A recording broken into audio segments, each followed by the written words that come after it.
제가 일전에 어느 목사님이 쓰신 칼럼을 보았는데 글이 아주 인상적이었습니다. 소 타이틀이 있었는데 이겁니다. 9점이 치명적일 때. 숫자 9입니다. 9점이 치명적일 때. 그러니까 10점 만점에 9점을 맞으면 치명적일 때가 있다는 겁니다. 여러분 10점 만점에 9점 맞으면 높은 점수 아닙니까? 그죠? 근데 이게 치명적이래요. 제가 한번 예시를 들어볼게요. 각종 시험에는 커트라인이 있기 마련인데 의대 같은 경우는 어느 특정 과목에서 많이 틀리면 의대를 못 들어갑니다. 어느 한 과목에 문제 한 개를 틀리면 불합격이 되는 것도 있어요.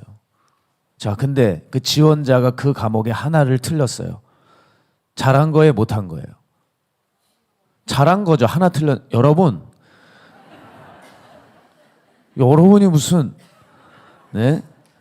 하나 틀렸으면 잘한 거죠. 100점 만점에 99점이라고요. 한 문제가 2점이면 98점 맞았습니다. 너무 잘한 거죠. 그런데 99점, 98점이 치명적이라는 거예요. 뭐에 대해서는? 합격에 관해서는 위험한 거라는 거예요. 자, 이해되셨죠? 그러면서 이 목사님이 뭐라고 진술을 하시냐면 윌리엄 테리라고 하는 사람 이야기를 덧붙이더라고요. 14세기 스위스에 게슬러라고 하는 폭군이 있었는데 장대에 자기 모자를 걸어놓고 지나가는 사람들에게 절하라고 강요를 했습니다. 이때 자존심 강했던 사냥꾼 윌리엄 테리 지나가고 있는데 그걸 보면서 씩 웃으면서 무시하고 지나갔습니다. 그때 군병들에 의해 체포당하게 돼요. 그리고 절대 굴복하지 않았습니다. 굴복하지 않는 이 윌리엄 텔에게 그 폭군은 몹쓸 짓을 하게 하는데 윌리엄 텔의 아들을 잡아와요. 그 다음에 나무에다가 그 아들을 묶어놓고 그 아들의 머리 위에 사과를 두고 맞추라고 하는 겁니다. 화살로. 여러분 많이 들어보셨죠? 생명에 관한 문제 앞에서 만약에 이 타겟을 10점을 딱 맞지 않으면 어떻게 될까요? 만약 9점을 맞았으면 어떻게 될까요? 이 아들 죽는 겁니다. 이해가 안 되세요? 사과를 정확하게 맞춰야지. 이게 10점이에요. 여기서 조금만 벗어나면 얼굴을 맞거나 목을 맞는다거나 심장을 맞는다거나 죽는 거죠. 생명에 관한 문제 앞에서 9점이나 8점은 곧 죽음이다 라고 쓰셨어요. 참 맞는 얘기라고 생각해요. 여러분 아시는 대로 윌리엄 텔은 아들의 머리 위에 있는 사과를 정확히 맞추죠.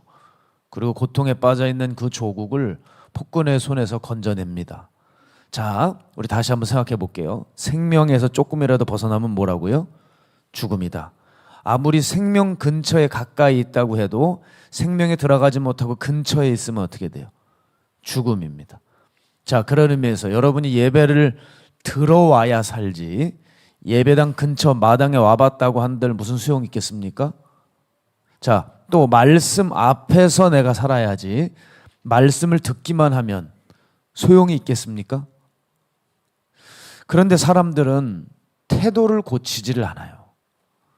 근데 왜 안 고칠까요? 내가 예배당에 오는데 내가 말씀도 듣는데 뭔 문제냐는 거예요. 태도를 고치지 않아요. 왜 안 고칠까? 겉보기에 비슷해 보이기 때문입니다. 이게 문제예요. 서두에 말씀드린 대로 이 9점이 치명적이듯이 우리가 진짜 성도와 거의 비슷해 보이는 것이 치명적일 수 있어요. 왜? 비슷한 것은 엄연히 가짜이기 때문에 그렇습니다. 그런데 정말 비슷해요. 그러나 비슷한 건 가짜예요. 제가 진짜와 가짜 이야기를 할 때 종종 이런 비유를 들었습니다. 홍합과 담치 얘기를 했어요. 여러분 혹시 기억나십니까? 예, 여러분이 시장에서 홍합이라고 불리며 파는 대부분은 홍합이 아니라 담치입니다. 근데 그 담치는 무엇을 먹고 자라나냐면 버린 폐 타이어를 뜯어 먹습니다. 그래서 그 담치를 분석해 보면 그 담치 안에서 발암 물질이 16종이나 나왔어요. 그러니까 여러분이 시장 가서 홍합이라고 하는 건 담치고 발암 물질을 사오시는 거고 남편 수고했다고 홍합탕을 끓여드리면 어때요? 맑은 국물. 발암 물질을 우려낸 거죠. 더 발암 물질을 잘 먹을 수 있도록 우려낸 겁니다. 그래놓고서 남자들은 또 뭐라 그래요? 아, 시원하다. 피로가 풀린대요. 여러분 절대 담치 사지 마십시오. 그래서 우리 집 식구들은 가끔 외식을 나가면 해물 같은 걸 보면 항상 얘기해요. 홍합을 빼달라고. 그들이 말하는 홍합은 담치잖아요. 홍합 빼달라고. 그리고 그 까만 담치는 전부 다 옆으로 밀어놓습니다. 이렇게. 그러면서 찝찝해요. 거기 발암 물질이 내 파스타 국수에 묻어있는 거 아닌가 하면서 말이죠. 자, 사람들은 이해를 못해요. 왜? 홍합이랑 담치랑 비슷하거든요. 그런데 엄연히 달라요.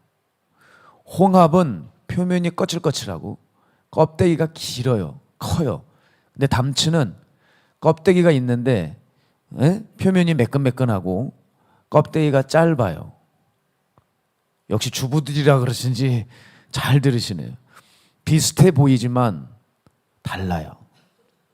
비슷해 보이지만 엄연히 다른 것이 바로 치명적이라는 거예요. 비슷하다는 것은 같음이 아니에요. 사람들이 비슷함을 같음으로 여겨요. 이건 매우 위험한 얘기라는 겁니다. 제가 정말로 위험한 경우를 말씀드리겠습니다. 성도가 아닌 성도 비슷한 사람이 복음이 아닌 복음 비슷한 것을 듣고 교회 다니면서 만족하는 경우입니다. 이게 정말 위험한 경우예요. 이건 큰일 납니다. 지옥 냄새가 올라오고 있는 겁니다. 그런데 사람들은 또 자기 자신은 거의 비슷하니까 자기가 성도인 줄 알죠. 복음 같으니까 복음인 줄 알고 구원 받은 것 같으니까 나는 구원의 확신을 갖는 거예요. 천만에요. 그렇지 않습니다. 예수님은 성경에 비슷한 무리들을 향해서 뭐라고 외치셨느냐. 마태복음 23장 13절에서 15절이요. 우리 함께 읽을까요? 시작. 화 있을진저 외식하는 서기관들과 바리새인들이여 너희는 천국문을 사람들 앞에서 닫고 너희도 들어가지 않고 들어가려 하는 자도 들어가지 못하게 하는도다. 뭐가 좀 잘못된 모양이군요. 제가 불러드리겠습니다.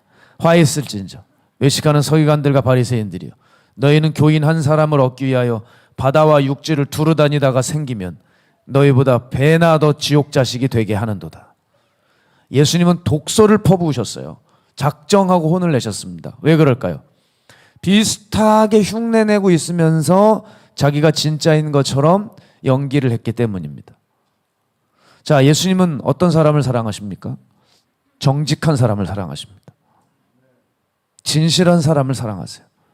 그럼 정직과 진실이 무엇일까요?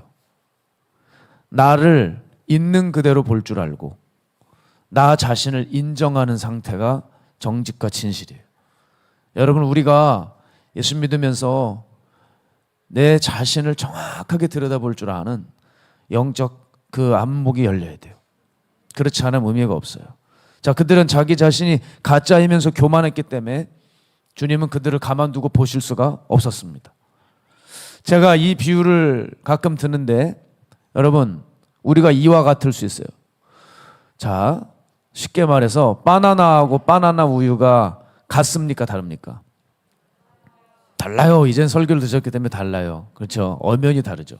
여러분, 바나나 우유, 빙그레 바나나 우유 드셔보셨습니까? 그게 바나나라고 하는 글자는 가져왔는데 정작 바나나가 그 안에 없어요. 그리고 대신 뭘 넣어놨냐? 바나나 향을 넣어놨어요.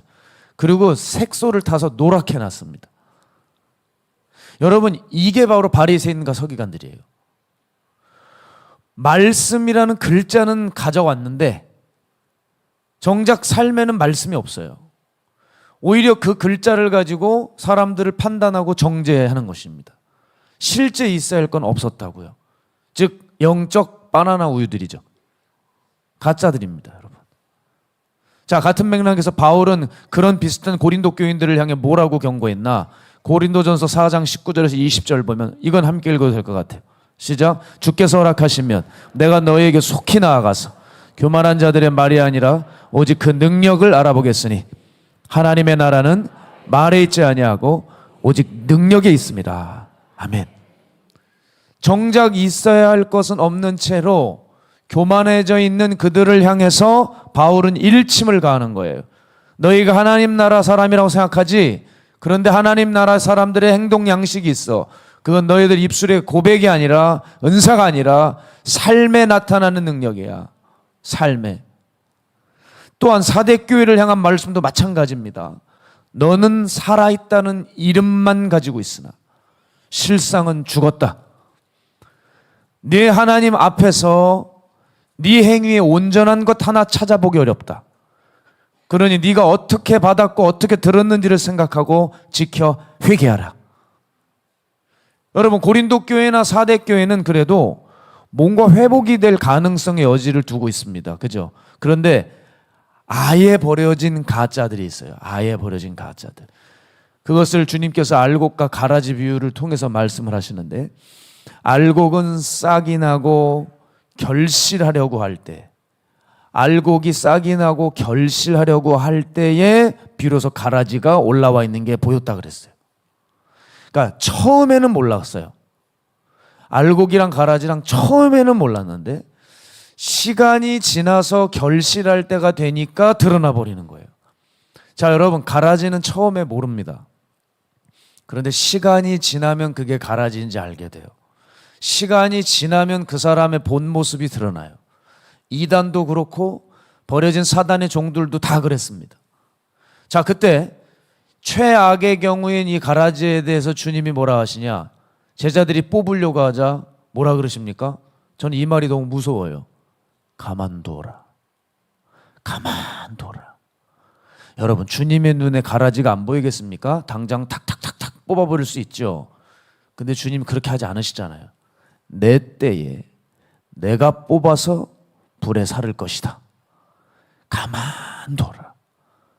이 말이 무서운 거예요.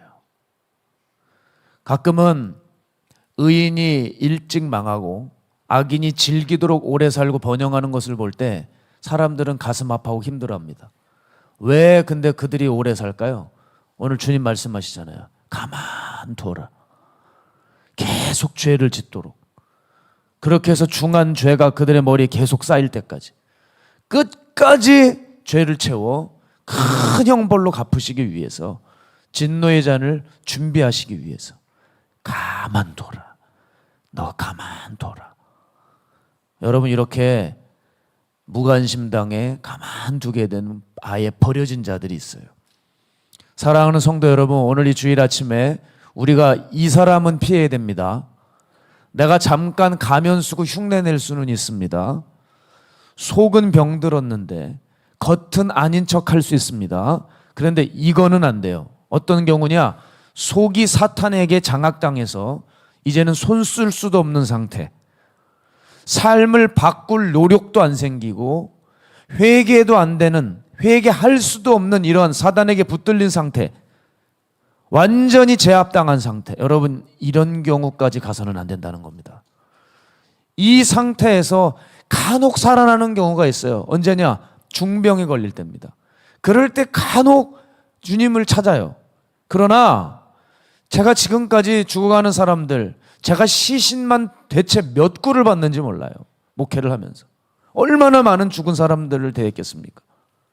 근데 죽어가는 사람들 중에 내가 병중에 고통스러우니까 믿지 않은 상태에서 내가 이제 고통스러우니 예수님을 믿기로 결단한 사람이 몇 되는 줄 아세요? 그렇게 많지 않아요. 믿을 것 같죠? 그렇지 않아요. 최근에도 절망에 절망을 하고 돌아왔어요. 안 돼요. 자, 보세요. 장로님이었지만 우리 박정원 원로 목사님을 그렇게 집회 나간다고 괴롭혔어요. 우린 돌보지도 않고 집회만 나간다고. 아니, 사명이 부흥 강사니까 집회를 나가야죠. 예?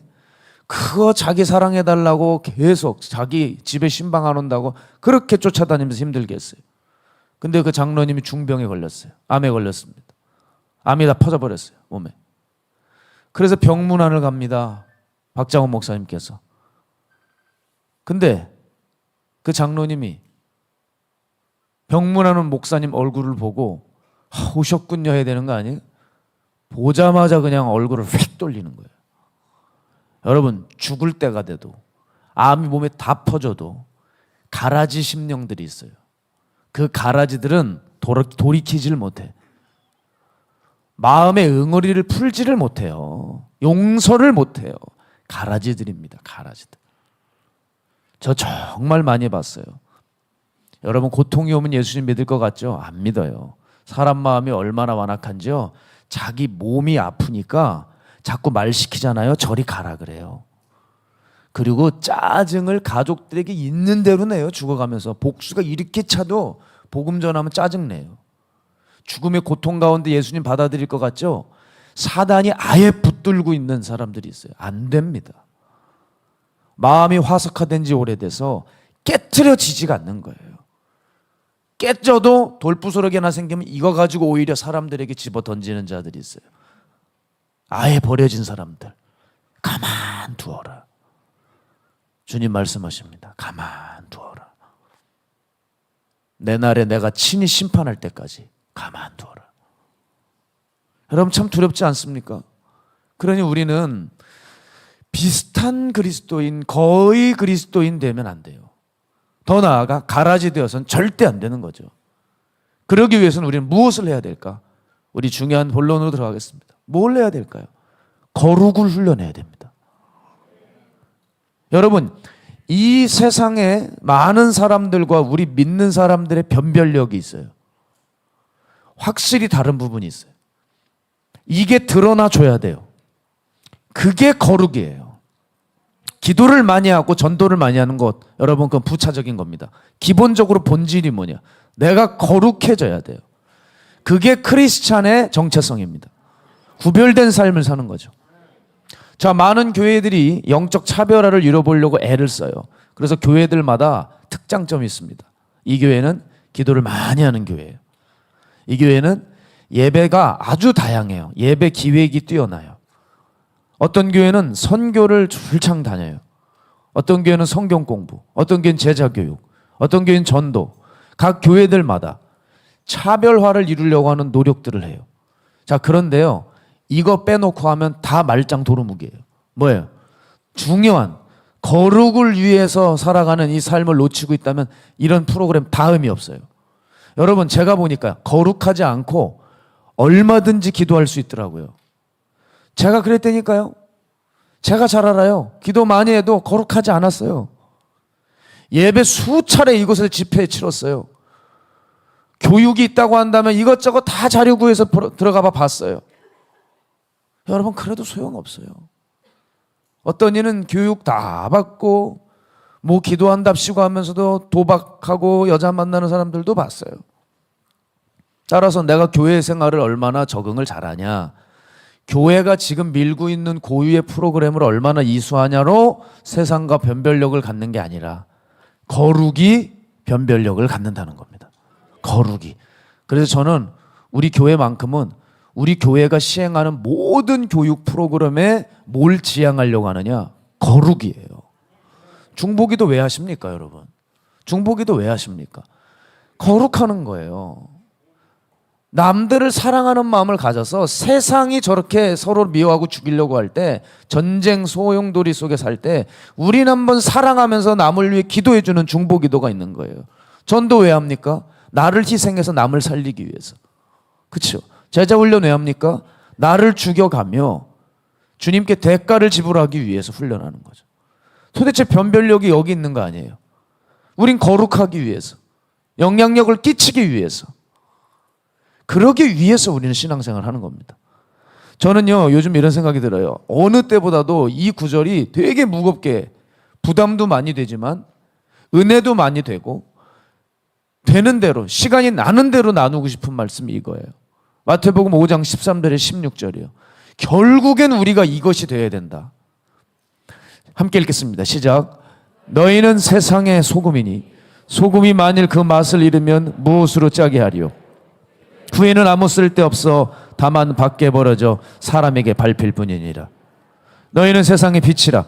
산 위에 있는 동네가 숨겨지지 못할 것이요 사람이 등불을 켜서 말 아래에 두지 아니하고 등경 위에 두나니 이러므로 집안 모든 사람에게 비치느니라. 여기서 집안 모든 사람에게 비치느니라. 영향력을 끼친다는 거예요. 계속 읽겠습니다. 시작. 이같이 너희 빛이 사람 앞에 비치게 하여 그들로 너희 착한 행실을 보고 하늘에 계신 너희 아버지께 영광을 돌리게 하라. 아멘. 우리의 모든 교회 생활, 우리의 모든 신앙생활의 전반을 뭐를 위해서요? 거룩을 위해서요. 이게 세상과 우리의 아주 분명한 차이점이 되어야 된다는 것입니다. 자, 그럼 이제 이 거룩을 위해서 무엇을 해야 할까요? 오늘 이 거룩을 위한, 이 거룩을 정말 완성하기 위한, 이 거룩을 성취하기 위한 숏컷을 그래도 지름길을 살펴보기 원합니다. 두 가지만 살펴볼 건데요. 첫 번째는요, 내면의 기준 정하기입니다. 뭐라고요? 기준을 정하는 거예요. 내면에. 여러분, 기준은 내 마음의 중심이에요. 사람이 기준을 정하는 거는 내가 사랑하는 것을 기준을 정합니다. 다른 것이 침범할 수 없는 영역, 그게 기준이에요. 그러니까 기준은 다른 말로 얘기하면 우선순위라고도 말할 수가 있죠. 그죠? 여러분의 기준은 무엇입니까? 자, 우리가 어렸을 때 체육 시간이나 또 남자분들 군대 가면 기준 하집니다. 기준. 그러면 어떻게 돼요? 그 사람을 중심으로 해서 전체가 줄이 세워지는 거예요. 이와 같이 기준은 딱 그 중심이에요. 그래서 기준의 장점이 뭐냐면 정렬이 돼버려요. 그러니까 삶의 정돈이 됩니다. 그래서 이 기준은 꼭 가지고 계셔야 돼요. 삶을 정돈하려면 기준이 있어야 돼요. 여러분의 기준은 뭡니까? 배우자와의 사랑입니까? 애 학원이에요? 돈입니까? 출세입니까? 자기 건강입니까? 뭐냐는 거예요. 그 삶의 기준에 따라 나머지 내 삶이 줄을 서는 거예요. 그게 기준 되면 거기서 줄을 서는 거잖아요. 사람 안에 성공, 인정, 안정, 성취 뭐 이런 게 기준인 사람들이 있을 수 있어요. 여러분, 이 사람들은요 영적으로 결국 무너지게 되어 있어요. 왜냐하면 이게 기준이기 때문에 결국 세속적인 선택을 하고 맙니다. 제가 지금까지 오면서 영적으로 무너진 사람들의 공통점을 찾았어요. 내면의 기준이 잘못 설정된 사람들이 그러합니다. 기준 정하기 매우 매우 중요합니다. 그래서 우리가 우리의 기준을 거룩과 정결한 삶으로 하지 않는다면 우리도 허물어져요. 하나님을 다들 보고 싶어 하지만 정결을 우리의 삶의 목표로 잡지 않으면 그 하나님 만날 수 없습니다. 그 하나님 우리 한번 꼭 만나고 이 땅 정리해야 되지 않겠습니까? 그 하나님 경험해야 되지 않겠습니까? 청한 주의 음성 한번 들어야 되지 않겠습니까?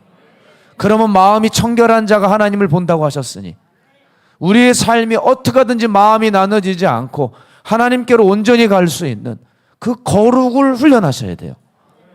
여러분, 쓰임받은 사람들이 괜히 쓰임받은 줄 아십니까? 여러분, 쓰임받은 사람들 보면 정말 처절하게 살아가요.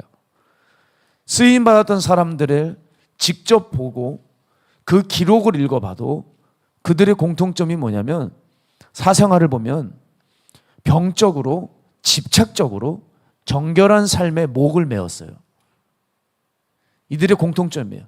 정결해지고 싶어서 좀 집착적으로 강박적으로 살아갔어요. 그게 왜 그러냐? 그게 내면의 자기 기준이라서 그래요. 그러하니 그 대단한 위대한 사역이 나오는 것이고 세계 고전 작가들 정말 집착적으로 정결한 삶을 원했거든요. 그 기록들을 보면 처절해요. 그렇기 때문에 그러했기 때문에 그 위대한 고전이 나온 것입니다. 사람들이 다니엘 합니다. 그런데 다니엘이 괜히 나왔습니까? 아니거든요. 다니엘이 내면의 기준을 정했거든요. 뜻을 정했어요. 비스무리한 거 가지고는 아무것도 할 수 없어요. 그가 분명히 뜻을 정하자 비스무리한 사람들에게 수많은 영향을 미치게 되었죠. 자, 다니엘 1장 8절에서 9절 또 한번 읽어보겠습니다. 시작. 다니엘은 뜻을 정하여 왕의 음식과 그가 마시는 포도주로 자기를 더럽히지 아니하리라 하고 자기를 더럽히지 아니하도록 환관장에게 구하니 하나님이 다니엘로 하여금 환관장에게 은혜와 긍휼을 얻게 하신지라. 아멘. 여러분, 기준을 딱 딱 정하니까 오늘 다니엘에서 발견할 수 있는 게 뭐예요? 좌로나 우로나 치우치지를 않아요. 다니엘이 노인이 되어서 왕의 신상에 절하지 않으면 죽는다는 그 왕의 도장이 찍힌 것을 알고도 그 내면의 기준을 따라서 집에 가서 기도해야지 하면서 집으로 걸어갔던 사람이 다니엘이에요. 기준이 이렇게 중요해요. 내 안에 뜻을 정하는 게 이렇게 중요합니다. 그러면 그 어떤 태풍과 소용돌이가 지나가도 전혀 영향받지 않습니다. 저는 여러분 한때 어렸을 때 사람들이 보면 막 다니엘 공부법 이런 얘기가 화제였어요. 고향에. 뭐 여기서도 다니엘 공부법, 저기서 다니엘 공부법. 난 저기서 뭐 다니엘 공부법이 뭔가 다니엘을 알려주는 건 줄 알았어요. 그게 아니더라고요. 너나 할 것 없이 다니엘의 명석함 지혜에 꽂혀서 그 다니엘의 지혜가 자기에게 오고 싶어 하는 그 마음이 열망이 어마어마해요. 그걸 만든 사람은 그러하지 않을지라도 사람들 마음이 내가 이거를 통해서 다니엘의 지혜를 얻고 싶어 하는 마치 마법 주술 주문 거는 것 같이 그렇게 그걸 했어요. 참 하나님 불쌍하시더라고요. 하나님이 인간을 위해 모든 걸 다 베풀어 놓으셨는데 사람들이 기껏 다니엘 공부법도 다니엘을 배우고 다니엘이 하나님을 원하는 게 아니라 그거 좀 배워서 그저 좋은 대학 가기 위한 그 다음에 하나님인 거예요. 야, 그 다니엘 공부법을 보면서 참 가슴 씁쓸했었습니다. 자, 여러분 지금 뭘 듣고 계십니까? 세상이나 교회나 이렇게 동일하게 사람들이 거룩을 기준으로 삼지 않는다는 거예요. 하나님의 말씀대로 사는 구별된 삶에 흥미를 못 느껴요. 일단 좋은 대학 가야 되고 승진해야 되고 이름 나야 그게 하나님의 영광인 줄 알아요. 제가 고향에서 청소년부 교사였던 시절이 있습니다. 제가 안타깝게도 중3을 맡았어요. 중3. 저희 때는 중학교 연합고사를 치러서 고등학교 입학 재수가 있었어요. 그래서 그냥 들어가질 않았어요. 시험을 다 쳤습니다. 중3회를 맡았는데 엄마가 중3 되자마자 교회를 안 보내요. 전화를 걸었더니 우리 애가 좋은 고등학교를 가야지. 하나님의 영광을 위하는 거 아니겠냐고. 그렇게 하나님의 영광을 가리는 짓을 하면 안 된대. 난 정말 도대체 그 하나님의 영광을 그냥 아무 데나 다 갖다 붙이는데 미치겠어요. 그게 하나님의 영광과 무슨 상관이 있어요? 걔가 그 좋은 고등학교를 가서 과연 하나님을 위해서 하나님 나라를 위해서 가야 말이죠. 예? 여자 고등학교 애들이랑 끼고 돌아다니고 있으면 하나님의 영광입니까 그게? 어떻게 살아갈지 책임도 안 지면서 뭘 그렇게 어떻게든 말은 그렇게 안 해요 다들. 우리도 마찬가지예요. 자식 뭐 그렇게 잘 되는 게 의미 있겠습니까? 천국 가야 되지요 이러면서 뒤에서는 막 안달복달하는 거예요. 성적이 안 나오면 막 화가 나고 너는 기계 머리는 장식으로 달고 다니냐 이러면서 막 구타 반으로 그냥. 아니 이상한 거예요. 왜 하나님의 영광을 거기다 갖다 붙일까? 아니 걔가 왜 공부를 안 하겠어요? 누굴 닮았겠어요? 왜 걔가 머리가 안 돌아가겠어요? 그게. 준 유전자 정보가 그런데 어떻게 해요? 자기도 안 한 거를 왜 자식에게 그걸 넘겨요? 그래서 왜 대리 만족을 하려고 하냐는 거예요. 이해가 안 가요. 하나님의 영광을 아무데나 껴 갖다 붙이지 마십시오. 여러분의 기준은 정결한 삶에 있는 겁니다. 그 정결한 삶을 위해서 자식을 훈련시키고 교육할 때 하나님이 알아서 다니엘의 지혜와 명석함을 주시지 않겠어요? 그래서 여러분 정말 우리가 정결한 삶에 대한 기준으로 인해 성도 비스무리한 사람으로부터 떠나야 됩니다.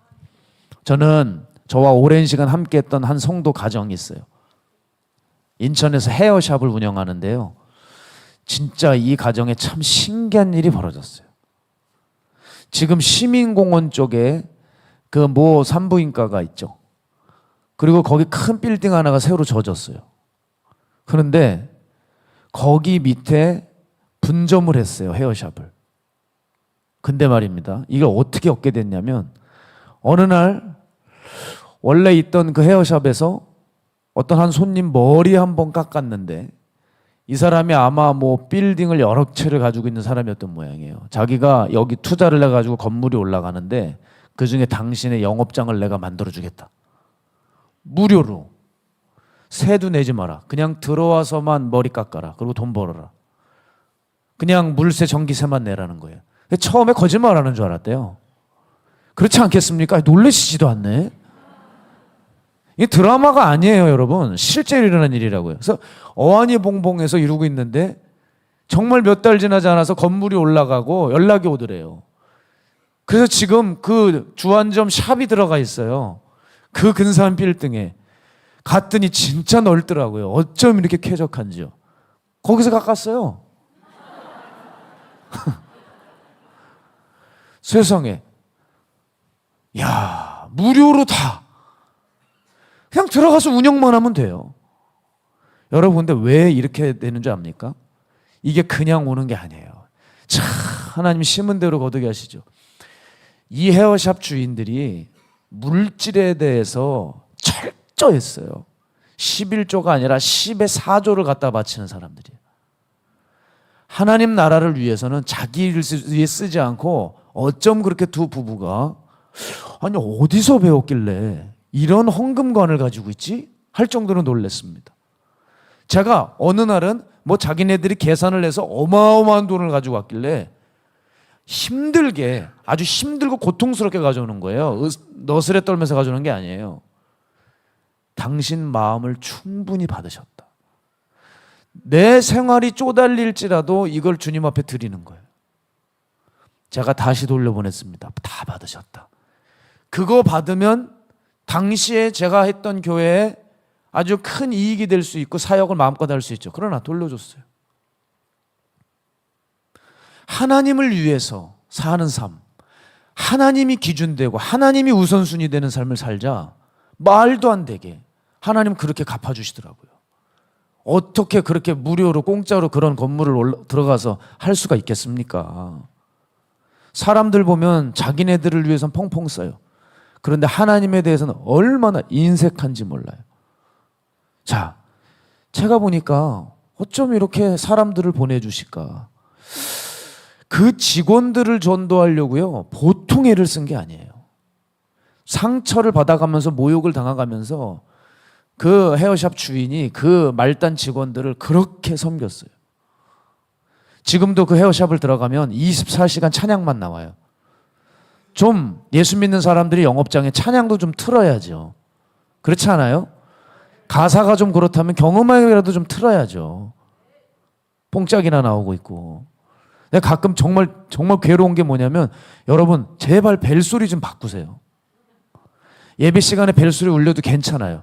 근데 뽕짝이 나고 세상 노래가 나올 때 확 깨요. 아 정말 이건 아닌데 생각이 들어요. 왜 그런 것들을 벨소리를 해놓습니까? 가면 찬양이 흘러나와요. 들어가면 예배당 같아요. 저는 머리를 깎으면서 눈물을 참은 적도 있어요. 은혜가 그렇게 와서. 참 뚜렷하고 분명한 영적 기준이 있는 사람들은 삶에서 한결같이 주님과 함께 놀라운 기적을 누리면서 걸어가더라는 거예요. 그러면서 거룩을 이뤄가는 거예요. 자, 두 번째요. 이것만 하고 마치죠. 여러분, 이 기준이 분명해야 되는데 두 번째는 반복적 실행을 해야 됩니다.